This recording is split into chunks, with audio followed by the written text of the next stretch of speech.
Dans cette campagne express, il a d'abord fallu se mettre d'accord sur les alliances. Aujourd'hui, c'était au tour des programmes d'être publiés. Le Rassemblement national et le Front populaire ont tous deux annoncé des mesures phares qu'ils mettraient en œuvre s'ils accédaient au pouvoir le 7 juillet prochain. Entre eux, vous allez le voir, des différences fondamentales, mais aussi des points communs, notamment sur le pouvoir d'achat.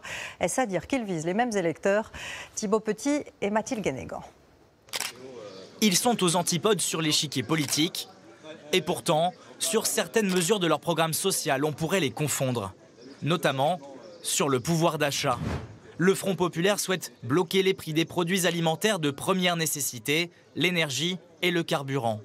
Une mesure estimée entre 10 et 20 milliards d'euros.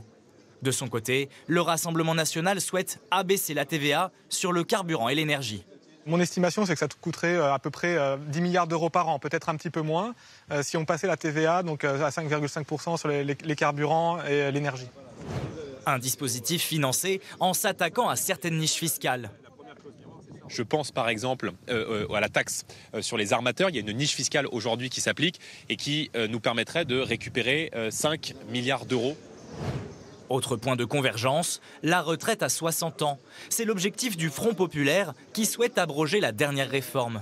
Avec là aussi la question du coût. Le chiffrage très précis, c'est pratiquement impossible de l'avoir, mais on est sur un coût de plusieurs dizaines de milliards d'euros. Une dépense qui serait compensée par la taxation des grandes fortunes.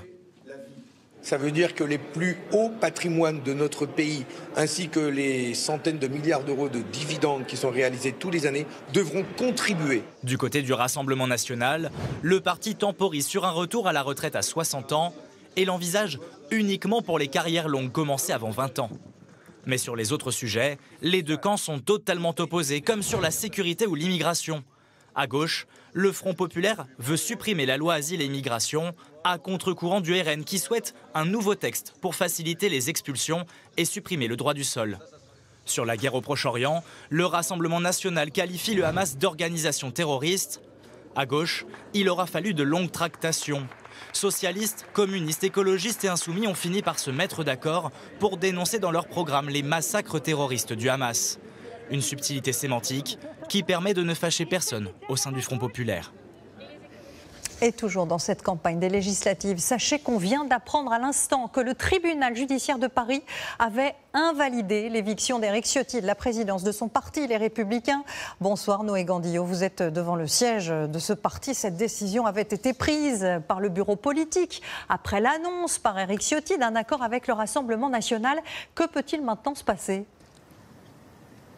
C'est assez simple, Anne-Claire. La conséquence de cette décision, c'est que tout ce qui a été décidé jusqu'ici par les cadres du parti, Gérard Larcher, Laurent Wauquiez, Valérie Pécresse, et ce soir caduque. À part Éric Ciotti, tout le monde se retrouve sans rien, sans aucun moyen matériel pour faire campagne. Les candidats LR, canal historique, hors Ciotti, ne pourront pas utiliser le nom LR, le slogan LR, le logo LR sur leurs tracts et affiches de campagne. Or, sur le terrain, dans beaucoup de circonscriptions, les graphistes ont déjà commencé à travailler, les imprimeurs ont déjà commencé à imprimer, mais ce n'est pas une décision définitive. Sachez que le parti a désormais encore 8 jours pour faire appel de cette décision qui toutefois est un coup dur pour LR et plutôt une bonne nouvelle pour Éric Ciotti.